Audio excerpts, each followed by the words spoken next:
Shalom, shalom, meus irmãos, tudo bem com vocês? Como está a sua mente? Como está o seu coração? Pastor Paulo Nascimento, começando agora mais um Falando de Bíblia, e agora com o meu amigo pastor Reinaldo França, Igreja do Evangelho Quadrangular, lá de Parque São Bernardo. Belford Roxo. Meus irmãos, direto de Belford Roxo. Como diz um amigo, Beverly Roxo. Da Igreja do Evangelho Quadrangular, hoje aqui. Esse programa é interdenominacional e eu tenho a alegria de trazer um amigo que é pastor, é amigo, é conselheiro, é esposo, é teólogo, é professor, é também... Mas o quê? Servo, melhor coisa. Ah, que maravilha. Servo é melhor. Vamos começar o nosso bate-papo. Carta de Paulo aos Romanos, capítulo de número 12, que diz assim, verso 12: Alegrai-vos na esperança, sede pacientes na tribulação, perseverai na oração. 13, grave isso, comunicai com os santos nas suas necessidades, segui a hospitalidade. 14, abençoai aos que vos perseguem, abençoai e não amaldiçoeis. 15, alegrai-vos com os que se alegram e chorai com os que choram. Pastor Reinaldo está aqui hoje, não só representando a Igreja do Evangelho Quadrangular, mas um grande projeto chamado Casa de Refúgio. Não aquela casa de refúgio bagunçada que você conhece lá em São Paulo, daquela moça lá, né? Esquece isso. Mas uma casa de refúgio, um lugar de abrigo para líderes e que está sendo um alento, uma resposta de Deus para o Rio de Janeiro, e nós vamos conversar aqui sobre estas coisas. Pastor Reinaldo, muito prazer. Amém, pastor, de receber um amigo aqui. Muito obrigado por aceitar o nosso convite e que esse bate-papo seja uma resposta de Deus para os nossos seguidores. Com o advento da pandemia, qual foi a grande lição ou ação que o amigo teve que tomar e aprender? Pastor, paz, né? Para quem está nos assistindo, Deus abençoe você, a sua vida, Deus abençoe a sua família. Primeiro, uma honra, um carinho muito grande. Obrigado pelo convite, pelo carinho. Que Deus abençoe o senhor, a sua família. E a gente fica pensando nessa questão da pandemia, e a pergunta que o senhor me fez com o advento, né? A lição que a gente teve que tomar. A primeira coisa quando veio a pandemia, e eu estou falando como um pastor de uma igreja, é a questão da fé. Você conhecer o Deus que você serve e você saber que Ele cuida de você. E eu precisei disso, trazer isso, deixar isso vivo dentro de mim e passar também para as ovelhas a qual o Senhor me colocou para cuidar, para pastorear.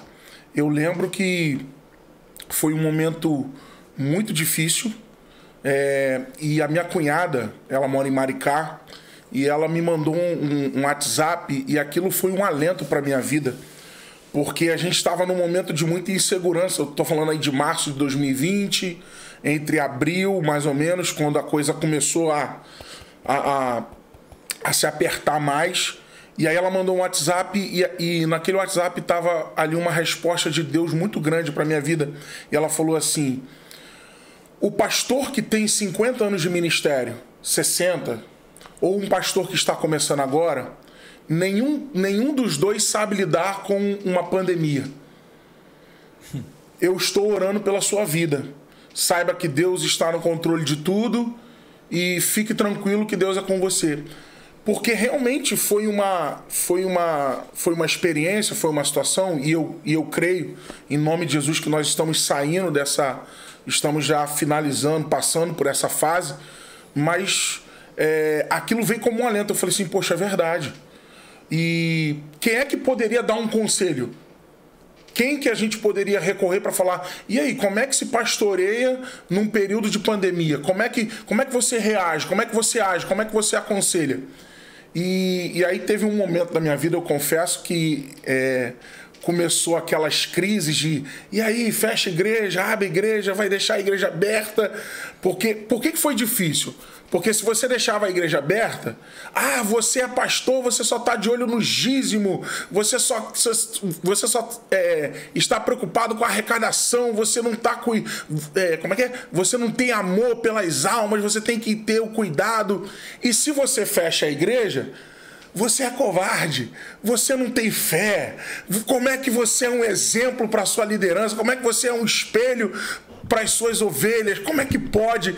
Então a gente ali, né, nós que somos líderes, obreiros, a gente entrou numa crise que a gente ficou assim, meu Deus, e agora? E perguntar quem?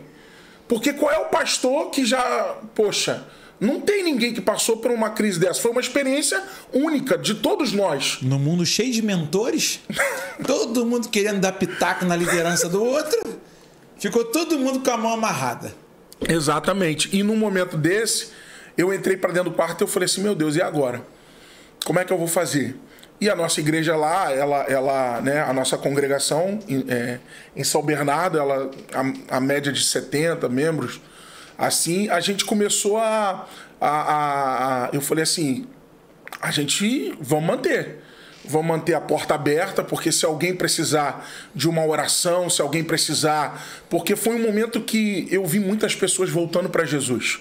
Eu vi muitas pessoas desesperadas, dizendo assim, Jesus está voltando, e agora eu preciso me acertar. E aí, quando essas pessoas elas vão bater aonde? Elas vão procurar socorro espiritual aonde? Se a porta da igreja está fechada. Eu falei, irmãos, nós vamos reduzir a quantidade de membros. Foi um período que eu tive que dar 4 ceias num domingo, com horários alternativos para não aglomerar, com máscara, com álcool em gel. Mas assim, foi um momento de fé que eu tive que, como Paulo diz, né, para você, para ti mesmo e para aqueles que te ouvem. Então eu digo que foi um momento único, foi um momento, uma experiência incrível, mas também foi muito difícil. Eu me vi na cama chorando, falando, Deus, o que eu faço? Eu não sei. E aí eu recorri para Deus. Isso é ser pastor, isso é cuidar de igreja, é se preocupar com as ovelhas do Senhor, do rebanho do Senhor. Pesa essa responsabilidade sobre nós e a gente fica assim... Na pandemia a gente viu muita coisa doida, né? Por exemplo, eu vou te batizar aqui. E o cara jogava água na tela. E eu vi uma cena de um balde, né? Num negócio assim. E assim... Como é que foi para você, por exemplo, nesse turbilhão de emoções, nesse turbilhão de informações desencontradas? Porque a primeira notícia de que havia alguém com Covid no Brasil já se deu no carnaval e ocultaram a informação. Sim. Por causa da grande festa da carne. E aí... Eu lembro que era dia 16 de março, estava comemorando o aniversário da Roseli, e a reportagem chegou, né, naquela coisa de notícias, plantão da última hora, amanhã, lockdown. Então você não pode mais sair de casa, você tem que cumprir as regras, e tudo muito estranho, porque tinham pessoas na igreja que já sofriam de fobias, pessoas que já tinham crises de ansiedade, outras com outras crises existenciais cheia de toque. E agora era o maior desafio. Aglomerar todo mundo de uma forma sadia, cada um o seu tempo, com todo cuidado, com todo respeito. E mesmo assim a gente sofrendo pressão de quem estava dentro. E muita pressão. E, por exemplo, a minha esposa é uma mulher fantástica, de fé, absurda, trabalha... Deixa eu agradecer a ela aqui. Eu esqueci, gente. Obrigado à Igreja do Evangelho Quadrangular. Obrigado à esposa do pastor Reinaldo, a irmã Adriana, que liberou ele para estar aqui. Tá? Você tá pensando que é só na minha casa que acontecem essas coisas? Você tem que... A irmã é maior que eu, irmão. Você tem que ver. A irmã nasceu lá entre os filisteus. Quase 3 metros de altura. A mão é uma raquete. A negócio é alta, Ele pode falar, eu não posso falar não. Mas, assim, pastor Reinaldo, muito obrigado à Igreja do Evangelho Quadrangular, porque é parte da vida do pastor. Amém. Estamos lá há 10 anos. E, pastor, e ela virou para mim e falou assim, filho... Se alguém pegar Covid na igreja, ela falou assim, eu tenho fé contigo e eu vou estar lá todos os cultos. Ela virou para mim e falou assim, eu vou estar contigo todos os cultos. Mas se a igreja foi acusado de que pegou Covid dentro da igreja? E aí eu falei assim, meu Deus, e agora? E foi nesse momento da crise que eu entrei para dentro do quarto. E aí eu soltei toda aquela pressão que estava sobre mim. Eu chorei muito, pastor. Chorei muito. E falei com Deus assim, Senhor, fala comigo. Meio que naquela experiência pentecostal, tipo, vai entrar um varão de branco, esperando um anjo, alguma coisa assim. Sabe o que aconteceu? Nada. Eu falei assim, Senhor, não tem resposta? A minha resposta, pastor, eu falei, quer saber? Eu vou continuar e vamos embora. E aí, claro que a gente entendeu que a igreja ela é muito dinâmica. E tem muitos irmãos que têm muita fé e tem outros irmãos que não têm a mesma proporção de fé. E aí, claro que deu uma reduzida bastante. E aí a gente sabe que a mídia, aquele apavoro e as pessoas consumindo televisão o dia inteiro, só dava aquilo. Aí entrou aquilo que o senhor falou também, eu comecei a sofrer pressão de irmãos também dentro da igreja, que foram para Facebook e aí começaram a trabalhar. Não falam cara a cara com a gente, mas pega o Facebook. Tem muita gente que atrás de um celular e de um computador é muito corajoso, mas na nossa frente. E aí tinha gente que tava dando plantão para essa emissora aí que gosta de sentar o pau aí. Eu falei, gente, será que essa emissora contratou um monte de irmão aqui da minha igreja? Porque eles davam plantão o tempo todo, quase que de 30 em 30 minutos, morreu tantos. Eu falei, poxa. E eles consumindo isso o dia inteiro, televisão, rádio, e a gente sabe, né, a questão da mídia manipulada. Viés partidário, e as pessoas esquecem que o Brasil está contado entre os 5 maiores geográficos do mundo. Eu lembro que na Suíça, uma vez, eu brincava com a minha irmã, em uma visita lá, missionária, e ela falou assim, tá impressionado? Eu falei, administrar aqui é fácil, o tamanho do meu estado. Quero ver administrar o meu Brasil. Desse jeito. Quantos estados? O seu país que você está se gabando que é Rapaz, demorou 21 dias para dar uma meleca no meu nariz. Tão limpo que é o país. Eu tava na área rural. Meu irmão. Os pastores estão se acabando. Não, cara, eu fiquei assim, eu fiquei impressionado. É outro ambiente, Poxa, outro ambiente. A questão da limpeza, do cuidado, é tudo muito regrado. A cesta de lixo lá, você tem para vidro, você tem para plástico, você tem para isso, e tem que ser regrado, se não for, tu ganha multa.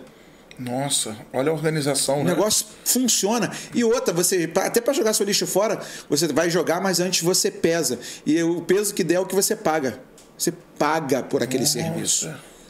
Então, país, outra cultura, né? Outro ambiente, cultura, outra história. É fácil falar assim, porque aqui no meu país, e de você está... Bom, aqui é muito grande. Você imagina isso. A demanda é muito grande. Aí você vê um monte de crente bobão, né, que não tem ideia do que está acontecendo, aí se envolve numa briga partidária, política, isso. E fica naquele jogo de empurra. E gosta de comparar, tudo é comparação. E o pior, não sabe que tem gente ali que ainda é menino na fé, estão começando na fé, e impedindo que eles conheçam a Deus, mesmo com todos os cuidados. Verdade. E Pastor Reinaldo, como é que surge nessa pandemia a Casa de Refúgio? Como é que se dá essa proposta para hoje ser a Casa de Refúgio? Pastor, a gente já vem há alguns anos, já aí mais ou menos uns 5 anos, eu sempre gostei de fazer um trabalho com liderança. E aí a gente fazia uma vez por mês um trabalho chamado 12 horas de oração. O que a gente fazia? A gente ia para a igreja e a gente ficava ali 12 horas em jejum, orando.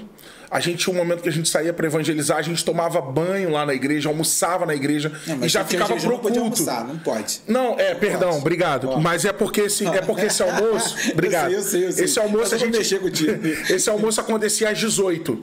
Tipo assim, a gente chegava às 6 horas da manhã na igreja, ia até às 6 da noite, o culto era às 7 um pouquinho, e a gente ficava ali em jejum e eu começava a trazer alguns amigos, alguns pastores, alguns obreiros para falar para a liderança, ministrar sobre a vida. E a gente começou ouvindo. Você levou o cara que voou no tapete da laje. Ai, meu Deus. Você vai ter que explicar isso aí depois, mas tudo bem, depois. Isso é tudo culpa de Igor. O Igor depois vai assistir isso aí, o Igor vai entender isso. Culpa de Igor, que foi levar o cantor lá com o cavaco. Toca, manda no cavaco. Ó, e ali tem uma autoridade, tá lá na ilha de edição lá. Daniel Martins é o cara para ensinar cavaco. E vou dizer pra você. É bom. É um dos melhores do Brasil. Até o que se diz Nobre já imitou ele aí nas paradinhas aí. Aí o que aconteceu?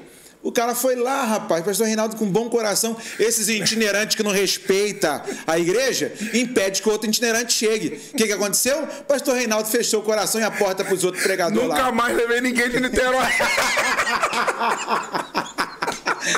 Esses troços, rapaz. Nunca mais trouxe ninguém de Niterói nem de São Gonçalo pra ver o Tanta coisa pra falar da Bíblia, pra cantar da Bíblia. Cantar sucesso meu, irmão. Não, foi cantar o tapete caladinho. Falei, rapaz, que situação. Mas, irmãos, eu tinha que lembrar dessa aqui pra quebrar o gelo. Mas a casa de refúgio é uma resposta de Deus. Foi, pastor. E aí a gente começou com esse trabalho de oração, de falar para líderes. E aí veio eu convidei uma missionária, o esposo dela veio para ministrar lá da Assembleia de Deus, e ela entregou pra gente uma visão. Ela falou assim, pastor, eu vejo esse trabalho crescendo, eu vejo esse trabalho tomando uma forma muito grande, e eu vejo pessoas sendo abençoadas. E a gente não tinha noção, e o tempo foi passando. E assim, essa questão de trabalho com liderança começou assim, a gente começou um bom tempo, sempre recebendo pessoas, um trabalho específico para falar com a minha liderança.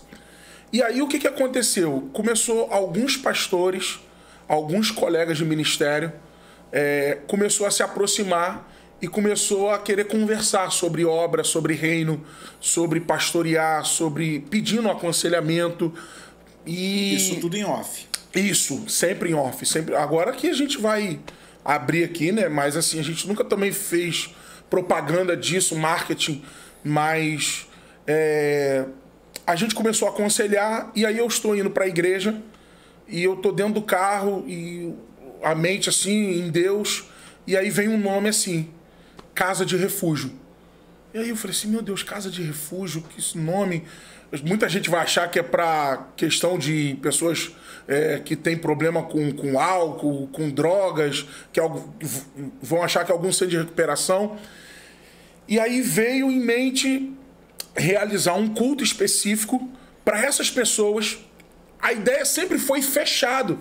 Tanto que o nosso primeiro, a gente não divulgou, a gente não fez questão de estar anunciando, porque era uma ideia de reunir aquelas pessoas que nos ouviam, que queriam receber uma palavra, e a gente queria ali motivar, ajudar, orar por ele, receber oração, né, orar um pelo outro.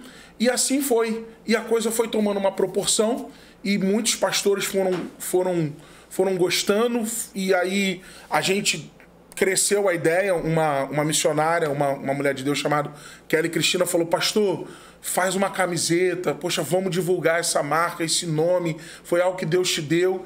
E aí a gente teve essa proposta e ela que criou essa arte aqui pra gente.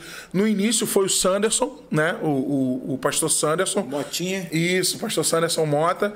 Ele fez uma, e depois essa missionária Kelly, ela melhorou, e aí nasceu essa arte aqui. E aí, pastor, a gente começou a fazer o culto. E aí o saldo que a gente tem nesse período foi em outubro, 5 de outubro de 2020. E agora nós completamos um ano, e o saldo que nós temos é que pastores que estavam com depressão participaram do culto, foram motivados, foram renovados, foram avivados. A gente tem áudio, por exemplo, agora esse último tem uma esposa de um pastor que ela gravou pra gente dizendo que poxa, eu tava doente e o meu marido foi, e foi a primeira vez que ela foi. E eu tenho o nome dela, eu sei onde é que é a igreja deles, lá em Belfor Roxo. E ela falou, pastor, quando eu vi meu marido se arrumando, eu olhei aquilo e eu falei, quer saber, eu não vou ficar em casa não. E eu fui. E aí ela falou que naquele dia ela foi não só curada fisicamente, porque ela estava passando mal, mas no áudio ela fala assim, pastor, eu saí dali muito renovada para enfrentar os desafios que eu e meu marido passamos todos os dias. Então, pastor, isso é o casa. O casa não é assim, desculpa com todo carinho e respeito, o casa não é vitrine para pregador nesse sentido, não como é que a gente fala a palavra? Propaganda, mas o casa é para aquele obreiro que tá trabalhando, é para aquele líder que cuida da juventude. A sua fragilidade. Isso, que sabe, que prega, é para aquele pastor que sempre está se dando, se doando, sempre ministrando. E aí é um dia para ele chegar ali, ele orar, ele ouvir 2 louvores. A gente tem uma marca, eu particularmente, a gente criou uma marca, são 2 louvores antigos. Eu gosto, eu pedi especificamente para que sejam 2 louvores antigos, é proposital. Normalmente algum hino da harpa ou alguns louvores bem da época de 90, corinhos assim que a gente sabe, aqueles corinhos que por exemplo, o primeiro foi uma marca em fervente oração, é a marca do casa, que a gente ama muito esse louvor, e são orações específicas voltadas para a família do pastor e do obreiro, e para o ministério. Uma palavra objetiva, reta, específica, a gente fala o seguinte: o casa não é permitido um membro. É um culto específico para que o obreiro seja ministrado.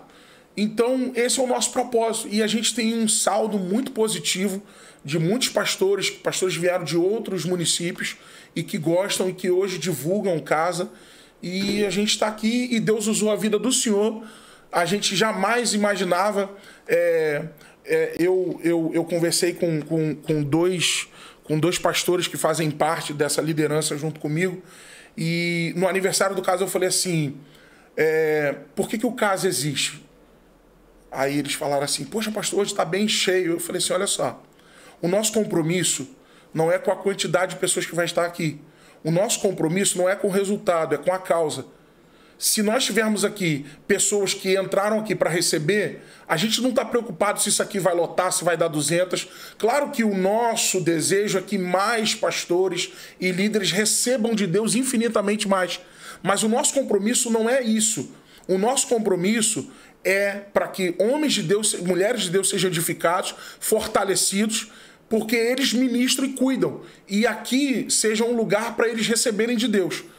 E aí, quando nós falamos isso, um pastor que nós convidamos para pregar, ele falou exatamente isso na pregação, e nós olhamos um para o outro, e aí você vê, sem nenhuma pretensão de fazer algo para querer ganhar fama ou notoriedade, Deus usa a vida do Senhor, e hoje o Casa de Refúgio está aqui para mais de 30 mil inscritos no canal, para a glória de Deus, e a gente está aqui divulgando e falando desse trabalho, mas o nosso compromisso é com a causa.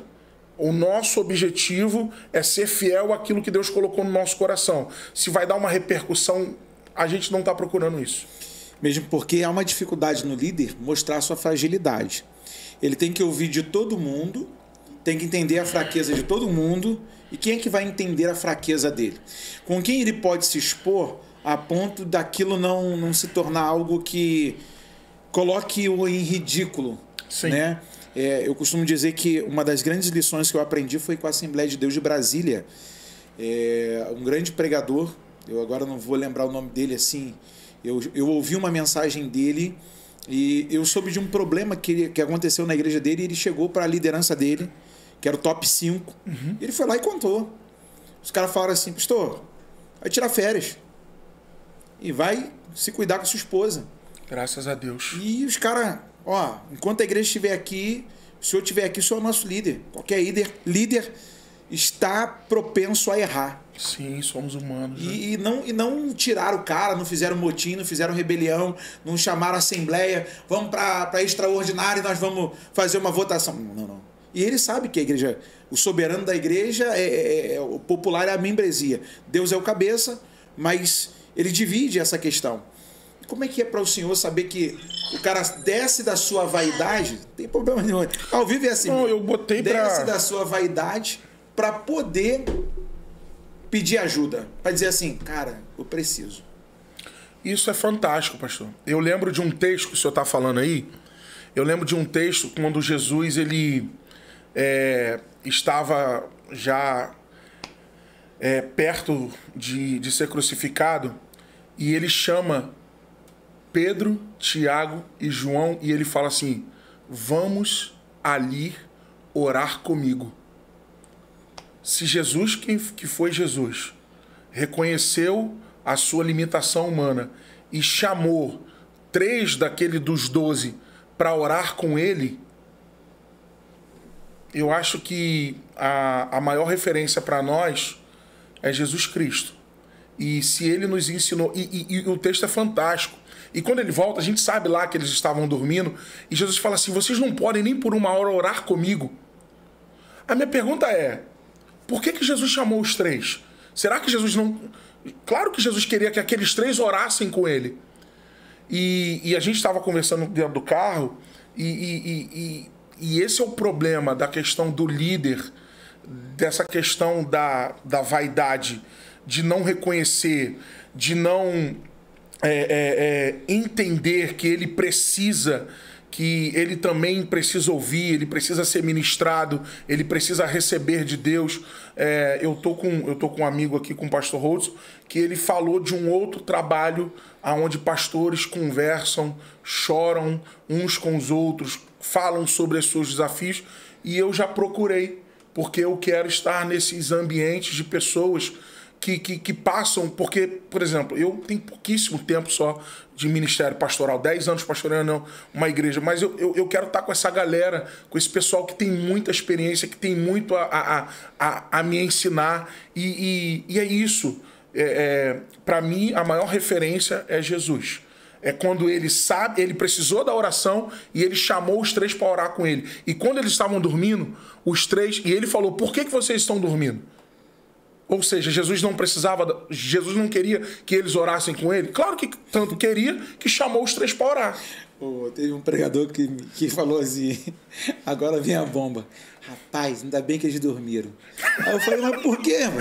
Não, porque se eles oram e ouvem Jesus lá com aquela agonia toda, eles iam pedir o Pai para Jesus não passar pela coisa. Eu falei: o quê? E ele pregou isso. Eu falei: rapaz, sério? Pregadorzão. Autor de livro. Pregador, prateleira de cima, aqui do Rio de Janeiro. É porque eu não posso falar nome aqui agora. Mas senão dá processo. Rapaz, mas sério? Pensa. Falou, pastor. Ele não conseguiu olhar conforme você está olhando. E uma das coisas que me chama a atenção na casa de refúgio é que a gente precisa entender que a gente é gente. Perfeito. Não é porque a gente é líder que a gente é melhor do que o outro. Cara, os frangalhos ministeriais que a gente vê é sempre o mesmo. As reclamações dos filhos: o meu pai não tem tempo para mim. A reclamação da mulher: o meu marido passa mais tempo com a igreja.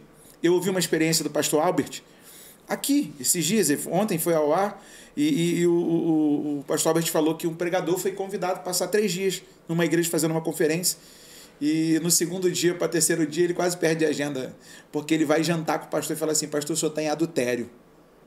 O pastor: o quê, rapaz? Explica isso aí, minha mulher está aqui do meu lado. Não, o senhor está em adultério. O senhor está tendo mais tempo com a igreja do que com a sua família. E aquilo foi curativo para o pastor. O cara estava morrendo. E perde a vontade de comer por causa do susto da revelação que o menino traz. Ele falou assim: fatie o seu tempo, organize o seu tempo para que você não infarte e morra do coração. E a casa de refúgio vem justamente como essa resposta. Eu lembro do... Eu não sei se eu vou conseguir falar, e aí você me ajuda. A pronúncia correta? O Myles Munroe. Isso. Ele falou que tinha muitos líderes adulterando com a noiva de Cristo. Eu acho que esse menino ouviu dele. Deve ter sido, porque o Myles já morreu. E realmente, por exemplo, ontem nós estávamos dando um conselho exatamente para pastores ter um tempo para poder se organizarem, ter um tempo de desfrutar, de viver. A gente está aí nessa batida, mas eu entrei em concílio com a minha esposa. A gente tinha um dia da semana para a gente não atender, para a gente não cuidar, para a gente poder viver. Eu sou tempo integral na igreja e a gente está o tempo todo ali cuidando de tudo, mas tem um dia que a gente separa para a gente poder estar só entre a gente. E isso é muito importante, porque eu já errei muito não tendo tempo, me doando, me dedicando o tempo todo e deixando a minha esposa de lado, e eu tive que aprender a amar. E graças a Deus ela sinalizou e falou: Não está dando. E graças a Deus por isso. E dentro dessa perspectiva da casa de refúgio, cita pra gente aí algumas características perdidas da igreja nesse tempo em que precisamos retornar de forma emergencial. Pastor, a gente veio, né, conversando no carro bastante e sobre muitos assuntos. E uma das coisas que eu penso, assim, isso é uma visão minha, tá? Eu não estou aqui representando agora ninguém. Eu estou falando daquilo que eu acredito. Eu acredito que a igreja, não toda, mas vem numa decrescente e que a pandemia ela só potencializou isso tudo que já vinha acontecendo. Por exemplo, eu tive uma experiência muito ruim nessa questão de comunhão, de que a gente precisa melhorar, a gente precisa crescer nisso, evoluir. Eu tinha pessoas dentro da minha igreja batendo com força em mim e na liderança, dizendo que a gente era irresponsável, dizendo que, e assim, ia para uma rede, como a gente falou no início aqui, ia para uma rede social, nunca teve coragem de conversar comigo, mas ia para uma rede social para falar e bater e assim, assim. E aí eu falei assim, pô, mas isso é comunhão? Então, eu acredito que essas perdas, elas já vinham acontecendo e dentro dessa pandemia, isso só aflorou muito mais, só potencializou. Por exemplo, a questão da fé.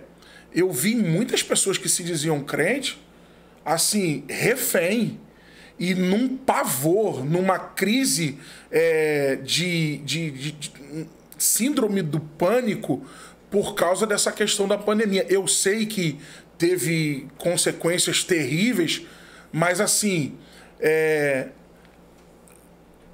primeiro livro do profeta Samuel, capítulo 2, o Cântico de Ana vai dizer que o poder da vida e da morte está nas mãos do Senhor. A gente precisa respeitar, a gente sabe que o vírus ele foi terrível, mas eu sei que a minha vida está nas mãos de Deus. E eu percebi, e assim, eu penso que essa pandemia foi que meio que uma peneira para revelar e para mostrar a fé de muita gente. Porque tem muita gente que tem muita fé numa rede social, que bota lá, amém, eu creio. Mas quando você passa pelo negócio, quando você entra no crivo, é que ali você revela. E Provérbios 24:10 diz, se te mostrares frouxo no dia da angústia, é porque a tua força, a tua fé é pequena. Então, a pandemia veio para revelar o que estava no coração. Eu sempre falei lá e eu preguei alguns domingos na pandemia dizendo que a pandemia era Deuteronômio 8. Eu te coloquei no deserto para revelar o que está no seu coração. As mazelas que estavam dentro de você. E o que eu vi, eu estou falando agora da igreja onde eu pastorei, o que eu vi de gente pipocando, sucumbindo na fé, e gente que não postava um versículo, mas postava todo o tempo a quantidade de pessoas que morriam, todo o tempo a quantidade de pessoas internadas, a quantidade de pessoas que ficaram com o vírus, mas não postava um texto da Bíblia. E aí eu falo assim, a boca fala que o coração está cheio. Meu irmão, não tem fé nenhuma aí. Você percebeu que alguns pregadores da grande mídia, os grandes pregadores do nosso estado, que eram tão solicitados para pregar, sumiram. Não deixou uma palavra, não fez um devocional, cara. O que tu acha disso? Rapaz, eu vou falar. Então fala. Aqui rapaz, não tem mordaça. Teve muita gente aí que teve que voltar para a construção civil. Teve muita gente aí que teve que voltar a vender Jequiti, e nada contra, pelo amor de Deus. Empreendedor, Deus abençoe a tua vida. Mas gente que tava numa prateleira e quando o negócio foi começando a apertar... Teve gente que foi morar na casa da sogra, rapaz. Teve gente que teve que não aguentou o condomínio do apartamento. Assim, eu digo assim, em um certo momento, para mim a pandemia foi Deuteronômio 8. De verdade, para revelar. E aí teve muita gente que teve que se virar, meu irmão. Teve gente que teve que voltar a assinar a carteira, porque senão o negócio ia ficar esquisito. É inevitável te perguntar isso. A qualidade do culto melhorou ou piorou? nesse sentido aí. Sim, pastor, o culto ele é muito pessoal, né? Aquilo que a gente entrega, é aquilo que a gente vai, né, ao templo para entregar. Independente que seja individual, ele é coletivo. Isso, perfeito. A quantidade de pessoas reduziu bastante. Mas uma coisa gloriosa é que, graças a Deus, a manifestação da presença nunca faltou. Então a gente tinha poucas pessoas, mas ao mesmo tempo parece que aquilo, eu não sei se veio como uma resposta, um sinal de Deus, mas o culto, o derramar, e nós, né, eu sou de uma linha pentecostal, carismática, e a questão de renovo de curas dentro da igreja foi algo muito forte. Mas é fato que com um número bem reduzido, mas a questão da qualidade, porque assim, eu penso que cada pessoa que foi ao culto, que rompeu, que tipo assim, não, eu vou lá, de certa forma essa pessoa ela manifestou uma fé. Uhum. E aí Deus, por exemplo, é tipo assim, sabe aquele culto que chove muito que você... E aí eu sou pastor de igreja, eu falo assim, gente, hoje... Se a gente conseguir ter culto para 5, 6, e aí parece que aquele culto, parece que Deus fala assim, poxa, eu vou honrar a fé desse povo. Esse povo, tipo, teve gente que veio de galocha, teve gente que veio disso e daquilo, e que chegou encharcado, e aí parece que a glória... Isso, desse jeito. Em Belfor Roxo, o senhor tem uma noção, sabe como é que o negócio é abençoado. É irmão de São Gonçalo, E aí, pastor, a manifestação da glória foi forte e assim, foi tremendo. Foram experiências únicas, né? E que foi muito bom. Porque a minha pergunta provocativa eu ganhei alguns convites para pregar nessa pandemia, e a esposa falava assim, ó, cuidado que você vai falar, a igreja está de uma forma delicada, não seja agressivo na sua fala, seja fiel à palavra. Toda preocupação, né? Sim. Que a sua esposa lhe ama, então ela tem cuidado com o senhor. É a primeira a correr para chamar o advogado e chamar o socorro quando o bicho pega. Mas é porque, na verdade, eu me assustei. Sim. Porque eu achava que o povo fosse ser mais reiterado. Eu, Paulo Nascimento, no meu avaliativo, eu pensava assim, o povo vai se mostrar mais solícito. Sim. Pastor, eis-me aqui. O que eu posso fazer hoje aí? O que eu posso ser útil? Porque eu também me senti muito inútil em algumas situações, porque eu falava assim, cara, eu estou limitado a fazer isso aqui. E a galera cobra. Cadê você? Tu era pastor? Aí, que não sei o quê. E naquela eu falei assim... Mas briga no Facebook? Todo mundo tem. E outra, você falou uma coisa muito legal. Você não tem fé, não, mas eu vou, que não sei o que, não, você que... Aí como é que é? Aí postaram aqui, antigamente, os profetas... tinha uma frase que ficou em evidência muito grande, eu não lembro agora. Antigamente, os profetas botavam, repreendiam as pestes, as fomes. Agora, as enfermidades botam os profetas para correr. Alguma coisa desse tipo assim. Mas e a briga nas redes sociais? Mas é porque o povo clamava por uma resposta de ação. Porque essa turma ficou muito autoritária. Não, se não fizer do meu jeito, eu ganho um convite lá da comunidade de Nilópolis e aí eu faço uma exigência. Eu quero um carro blindado para me buscar no aeroporto, eu só como uva sem caroço. 3 toalhas brancas. Pelo amor de Deus. Aí você vê os caras agora se convidando. Eu tive se oferecendo como final de feira. Teve muita mercadoria gente que bateu, barata. Teve muita gente que bateu. Entendeu? Então por quê? Eu entendo que algumas pessoas foram chamadas para aquilo, mas os caras abusaram. Aí vem assim, ô pastor, tudo bem? Que saudade do senhor, hein? Tem uma revelação para entregar na tua igreja? Quanto tempo? Tá com saudade do amigo? Eu falei assim, amém. Bota pra voar no tapete da ladinha, pá. Bota isso pra fora. E deixa chegar lá, não. Ruim. Porque eu fico assim pensativo. Como pregador, eu sou uma voz profética. Amém. E a pessoa não entendeu ainda que ser uma voz, você não tem aparência. Que a voz do que clama no deserto. Pô, o cara, o que você é? Eu sou uma voz. Voz não tem cor, não tem cheiro, não tem cabelo pra puxar. Né? Um troço que... Pô. E aí os caras, cadê? Desse jeito. Mas pros grandes congressos, não. 4 mil na minha conta, 5 dias adiantado, Sim. e não sei o quê. E o outro veio uma briga comigo, que eu fui num evento para pregar com o cara falou assim, pô, meu irmão, o pastor cortou a verba de todo mundo por causa de você. Eu falei, por quê? Porque você não cobrou. Tipo assim, o errado virou certo, né? O certo virou errado. Eu falei, rapaz, Deus teve sustentado, não faltou nada para mim, quase morri, tô vivo. Cara, meu prazer, minha alegria é pregar. É lógico que eu entendo que você for para uma logística mais distante, pô, irmão, Sim, precisa. Tal, beleza. Agora, pô, vou impor um mundo que nem os hollywoodianos pedem às vezes. E os caras querem, não, eu sou eu sou o portador da mensagem. Eles esquecem do Edmundo Baldes, que disse que mais importante que o mensageiro é a mensagem. Desse jeito. Ela é sempre maior, né? A mensagem é sempre maior. Sempre os caras não aprenderam isso ainda. Aí, para o líder que está ali, teve que ficar nessa pandemia, qual é o seu maior desafio? Lidar com os que estão na igreja e não querem ser igreja, ou os que saíram e se tornaram inimigos declarados?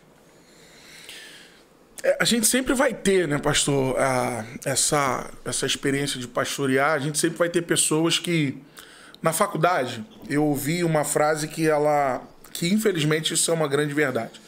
Tem pessoas agora que estão me assistindo, mas, por exemplo, dentro de qualquer igreja tem 3 tipos de membro.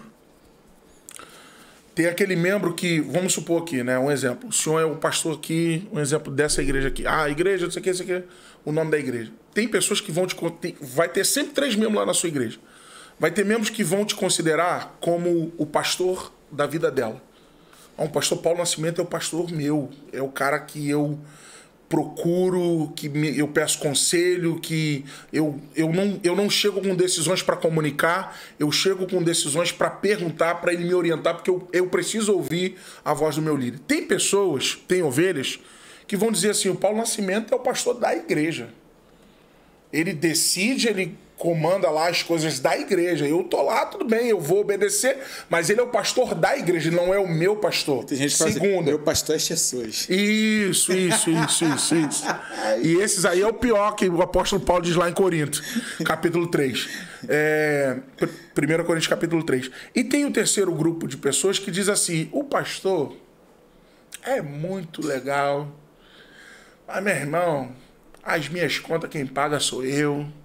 O pastor não é nada. Eu vou lá, eu gosto de ouvir uma boa palavra, mas eu não tenho... Aquilo lá não reflete em nada na minha vida. Eu gosto do ambiente, mas o pastor não é nada para mim. E sempre vai ter. E essa pergunta que você me faz, eu sempre vou lidar com pessoas que a gente motiva para ele crescer, para ele aprender. A gente faz um trabalho, a gente, além de escola bíblica dominical, a gente colocou mais um trabalho de ensino, que é um culto depois de oração, que é toda quinta-feira, às 15h, a gente colocou um estudo bíblico, como essa mesa que está aqui, a gente coloca as bíblias, comentários de Champlin, Matthew Henry, vários outros comentaristas, a gente coloca lá. Eu só não posso ir lá. Deus me usa para outras coisas. E a gente estuda lá, pastor. A gente sabe, a gente se dedica. E eu falo, irmãos, venha para cá se você tem tempo. É 5h30. Ou seja, a gente tem uma preocupação com a questão do ensino da palavra, para que a palavra seja o norte dessa pessoa. E aí a gente pastoreia, pastor, e essa é uma verdade. Quem permite ser pastoreado, quem quer ser pastoreado. E tem uma galera que, infelizmente, está dentro da igreja, que o senhor falou é muito verdade. Segue alguns versículos da Bíblia quando é conveniente, porque ela diz, o meu pastor é Jesus. Essa frase, ela é muito forte. Infelizmente, né, a gente sabe que o senhor falou um tom de brincadeira, mas isso é uma verdade na vida de muitas pessoas. Porque alguns textos servem, outros não servem. E aí são pessoas que estão dentro da igreja, mas não permitem ser pastoreadas.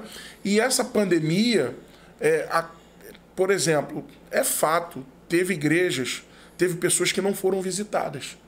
Teve pessoas que, de repente, não receberam uma ligação. Mas também, às vezes, o ser humano ele cobra daquilo que ele não faz. E eu costumo dizer isso. Nós somos exímios em cobrar aquilo que nós não damos. Teve, por exemplo, tem gente que nunca visitou ninguém. E aí, quando ele precisou, que ele não foi visitado, ele cobra, poxa, mas a igreja me abandonou. Claro que não está certo ele não ser visitado, mas teve gente que se machucou, é fato. Teve gente... A gente procura lutar e se esforçar para tentar visitar a todos. Quando a gente percebe que o membro... né? Claro que sozinho você não consegue fazer isso. Você precisa da ajuda dos líderes, dos pastores, dos auxiliares. Mas a gente pede, manda um zap, pergunta por que está faltando. Mas, infelizmente, o senhor está coberto de razão. Muita gente saiu muito machucado e aí acaba entrando nesse grupo que é um fenômeno aí, já até antes da pandemia já existia, chamado desigrejados. E eu tenho muita dificuldade com esse grupo, porque eu tenho muitos textos bíblicos que não me permite ser desigrejado. Como Atos 5:42, que eles estavam nas casas, no templo. Atos capítulo... E eu estou falando do Novo Testamento. Não, porque tem antigo... O antigo a gente tem a ideia do tabernáculo. O tabernáculo nada mais é do que Deus ali presente para dizer o seguinte, olha, eu estou pertinho de vocês. A gente vai ter um lugar para vocês se reunirem. Aí a gente vai para Atos 3. Poxa, pastor, se Pedro e João estavam indo para orar... eles estavam indo para soltar pipa? Desculpa a expressão, estavam indo com uma gaiola de passarinho, indo conversando, batendo papo. Nada contra aí, tá, gente? Deus, né? Que tem. Mas uma se não tiver registrado, tu corre risco de ser preso. Tem isso também? Meu Deus do céu. Tá registrado. Tá. Então, assim. Os irmãos da Assembleia de Deus Antigo já falar que caiu no lápis do passarinheiro. Eu já usei muito já usaram muito esse versículo para proibir, mas tudo bem. Então, assim, pastor, se não fosse importante ter um local, o que Pedro e João, pós-Pentecoste, o revestimento, o que eles foram fazer no templo lá? E que eles foram orar, sabe? Então, por exemplo, eu digo o seguinte, quando o Espírito Santo é dado em João 20, quando o texto diz que Jesus sopra sobre eles e diz, recebam o Espírito Santo, era coletivo. Não foi sobre uma pessoa. A manifestação, a questão do batismo, do revestimento, estavam no cenáculo aproximadamente 120. Ou seja, tudo que está relacionado eu vou usar a palavra evento, mas o senhor pode me ajudar. Tudo que está relacionado à igreja foi dado de forma coletiva. Não foi dado de forma pessoal. Jesus falou que quando estiver 2 ou 3 reunidos... Claro que, por exemplo, o senhor na sua casa, o senhor vai orar, o senhor vai sentir a manifestação do Espírito Santo. Claro que Deus vai estar ali com o senhor. Mas por que ele não falou 2 ou 3? Então eu tenho muita dificuldade. Eu sei que a causa dessa turma é por feridas, teve muita gente machucada... Abuso de autoridade. Isso, muito. Por exemplo, tem pessoas que preferem ser desigrejados também porque não querem prestar conta. Querem ser insubmissos. Não, tipo assim... Não querem, tipo assim... Quer pregar em qualquer lugar... Tipo assim... não quer dar satisfação. Tipo... Ninguém manda na minha vida. Poxa, meu irmão... Se você tá numa igreja... Se você faz parte dali, você precisa... Eu, quando falto culto por questão de doença, eu dou satisfação, pastor. Eu falo, irmãos, avisa que eu estou resolvendo um problema. Então, tem pessoas que não querem se submeter, uma segunda razão. E uma terceira razão, tem pessoas que querem ser desigrejados por questão de contribuição. Só que aí eu pergunto para essas pessoas, a igreja, como é que a gente paga a conta de luz? Através da oração? Como é que a gente paga IPTU? Como é que a gente paga a conta d'água? Como é que a gente paga conta de internet, de telefone na igreja? Contador com vale oração? Não é assim. E, por exemplo, a gente sabe quantos missionários vieram para o Brasil e injetaram e as igrejas semearam para que o evangelho chegasse aqui. E já de antemão, o pastor Hudson esteve aqui, a gente vai fazer um trabalho lá em Belfort Roxo sobre a Conferência da Reforma. Sim. E ele vai falar da questão de como os missionários... Qual o dia que vai ser lá? 30 de outubro, é um sábado, vai ser de 9 da manhã às 4 da tarde. O pastor Wilson Plaza vai falar do século XV até o século XIX, porque dia 31 é aniversário da Reforma. Sim. E aí a gente lá vai fazer uma programação falando sobre a Reforma, a importância da Reforma do século XV Apocalipse até o século XIX, pastor Wilson, e o pastor Rodson, que teve aqui, é historiador, vai estar falando do século XIX até os dias de hoje. E aí, a gente vai aprender, a gente vai ter oportunidade de ver como que o evangelho chegou. E aí, pastor, os missionários, os europeus, vieram nadando, cruzar. O senhor que entende de Europa, que já teve. Eles vieram nadando. O único que nadou de Niterói pro Rio foi o Araribóia. E botaram a estátua do cara assim, o braço cruzado. Meu primo, índio. Rapaz, eu não aguento não com esses caras não, cara. E assim, sem contribuição, como é que esses caras iam aparecer aqui? Rapaz, desde a antiga aliança, os sacerdotes, os corranins, sempre tiveram direitos. Deus estipulou uma oferta para Moshe Rabbeinu, Moisés, nosso mestre, como diz a tradição judaica, tragam uma oferta de ouro, de prata e de bronze. Teve tanta oferta que ele mandou parar. Pô, calma aí, chegou. Então, assim, o relacionamento de contribuição só não contribui como financeiro na igreja quem não entendeu que a maior contribuição dele é a sua vida no reino de Deus. E na maioria das vezes quem reclama para dar é quem não dá. Porque tem muita gente fiel, liberal, com amor no coração, que gosta de contribuir, que faz a obra de Deus, que ajuda também com obras de caridade, que gosta de semear na vida das pessoas, mas a maioria das pessoas que reclamam é quem não dá. Exatamente. Então eu digo que, assim, claro que existem muitas razões dessa questão desigrejado, mas feridas feitas dentro da igreja, em submissão pastoral, e pessoas que não querem. Porque se eu não congrego, se eu não faço parte de um culto, de um templo, eu não preciso contribuir, eu não preciso ser dizimista, eu não preciso ofertar. Não, teve um que outro dia eu falei aqui num recorte e o pessoal me bateu, irmão. Juntou, acho que uma boa parte do Brasil. Acho que todos eles se comunicaram naquela noite para comentar lá. E teve uma que foi bem expressiva, falou assim, não me chame de desigrejada. Eu apenas aprendi a viver sem estar na ilusão do templo. Eu falei, ou cativeiro espiritual, como eu vi uma aí no e sabe o que eu acho legal? Vi no Instagram. É porque a Bíblia vai ser bem expressiva e essa não foi de Pedro, não foi de Paulo. É o que não está ligado na terra, não está ligado no céu. Perfeito. Então, assim, eu fico preocupado com essa turma, porque ou eles se acham muita coisa, ou eles foram ofendidos a ponto de não entender que Cristo ainda é maior do que a sua ferida. Exato. E, por exemplo, a questão de que eles não se reuniam no templo devido à perseguição. Mas o texto que nós citamos aqui de Atos 3, Atos 5, ainda eles estavam... Sim. Mas eles não deixavam de se reunir, de congregar. Tanto que houve, na questão da história da igreja, um problema da questão de... Por exemplo, acusavam os cristãos de praticar o canibalismo, porque interpretavam a questão do corpo de Cristo, mas eles não deixavam de ceiar, não deixavam de cultuar, não deixavam de buscar a Deus em forma conjunta, sempre no coletivo. E aí, como é que fica a saúde mental de um ministro? Pastor, é muito sério esse negócio, porque a questão por exemplo, a gente sabe que tem muita gente que tem muita Bíblia, sabe de muita Bíblia, tem muita gente que sabe de muita teologia, mas infelizmente nas suas emoções acaba sendo um menino. E quando você... eu digo o seguinte, o preparo bíblico, teológico, espiritual é muito importante. Mas você também ter um preparo emocional, porque você tem que saber lidar com as ingratidões. Você tem que saber lidar com tantas coisas que vêm na sua alma que é muito difícil. Por exemplo, eu de algum tempo para cá, eu tenho usado um argumento para dentro de mim. Nenhuma ingratidão, nenhum ataque aconteceria comigo se eu não fosse aquilo que Deus me constituiu. Então não é sobre mim, é sobre o reino. Os ataques que eu sofro, ou tudo que eu passo dentro do ministério, é porque eu sou um representante do reino. Eu sou do reino, sou um representante do reino, mas o reino não é meu. Eu não posso carregar a síndrome de Samuel.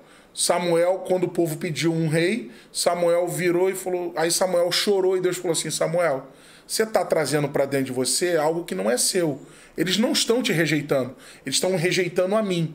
Então, eu estou sendo muito consolado de entender o seguinte: não é sobre mim. Eu sou do reino, represento o reino, mas o reino não é meu. Como a gente ouviu aqui, não foi eu quem morri na cruz, não foi eu quem estava lá esticado por amor à humanidade. Eu represento um reino com as minhas limitações, com as minhas dificuldades, mas entendo que Deus me chamou e Deus tem me sustentado até o dia de hoje. Mas eu parto de uma premissa que eu represento algo. Não é diretamente sobre mim. E isso, de alguma forma, espero que possa ajudar algum líder, algum pastor. Você não é dono da igreja. Você não é sabe? Você pode até ser dono do templo. O templo pode estar até no seu nome. Mas você não é dono das pessoas. Eu não sou dono das pessoas. Eu não sou dono de nada com relação ao reino. Até a unção que está sobre a minha vida, o Senhor colocou, sabe? Para um propósito e para um efeito. E é assim que eu tento lidar com essa questão emocional. E aí, ouvindo, recebendo de Deus, ouvindo amigos, sendo ministrado, para poder a gente continuar seguindo em frente. Gente, a hora voou. Nossa!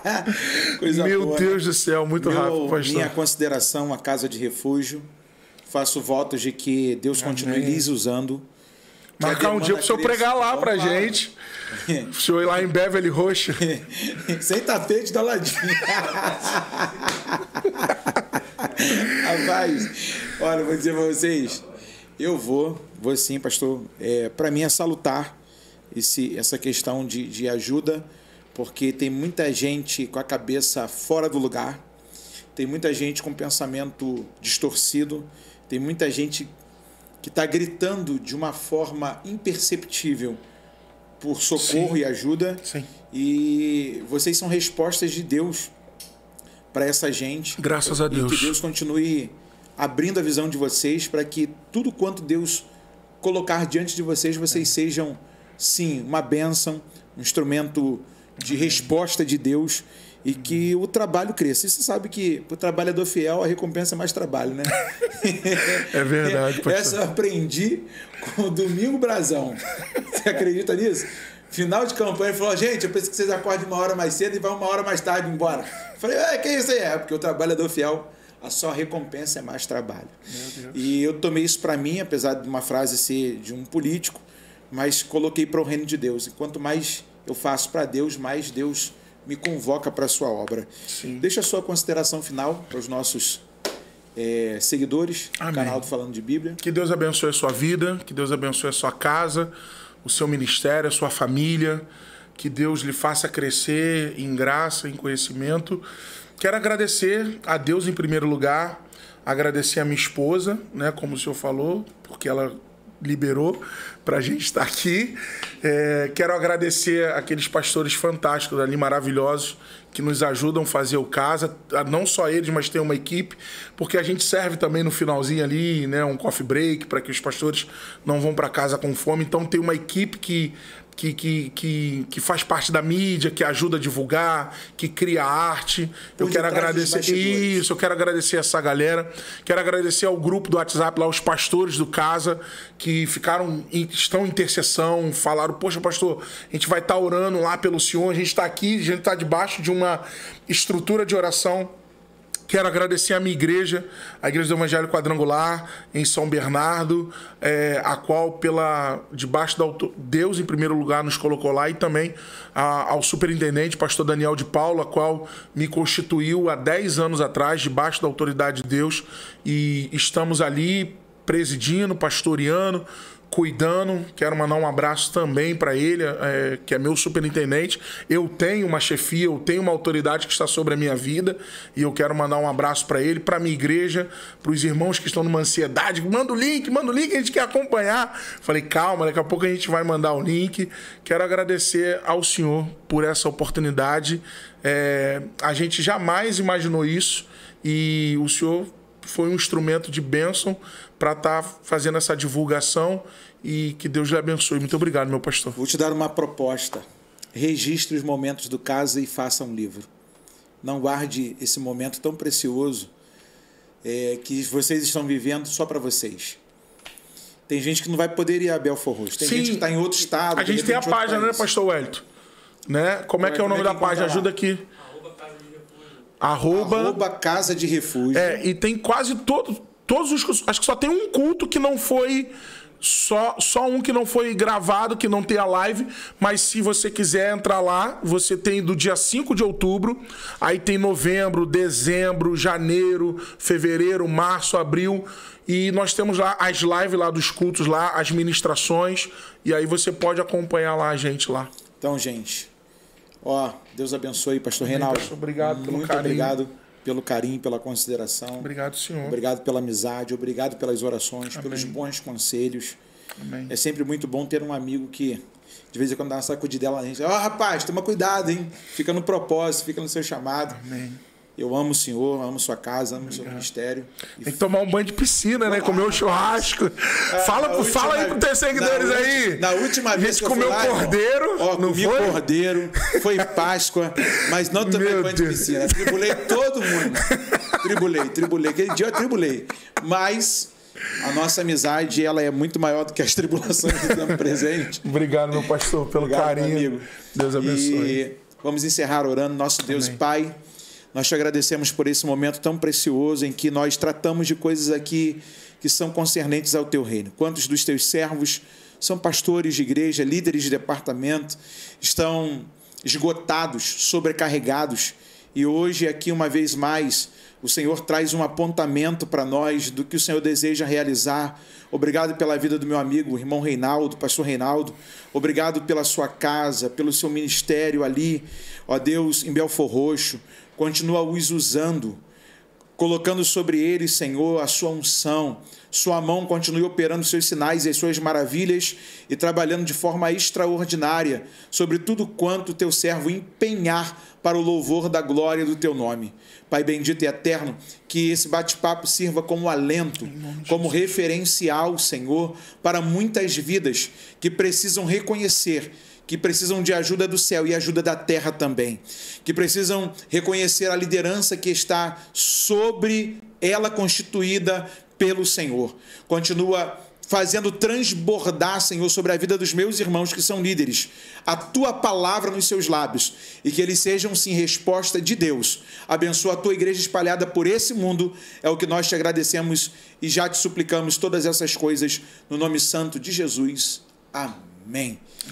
Terminamos esse bate-papo, hoje mais uma vez falando de Bíblia, com o nosso convidado, pastor Reinaldo França, e eu quero lembrar a você, compartilha esse vídeo, marque com alguém para conhecer esse bate-papo, é salutar, é bênção para a sua vida, e que o Senhor te abençoe e te guarde. O Senhor faça resplandecer a luz do rosto sobre ti e tenha misericórdia de ti, que o Senhor sobre ti levante o rosto e ponha em ti a sua paz. Isso foi a ordem de Deus para Arão sobre os filhos de Israel. Deus te abençoe. Shalom Alecha, que a paz esteja sobre ti.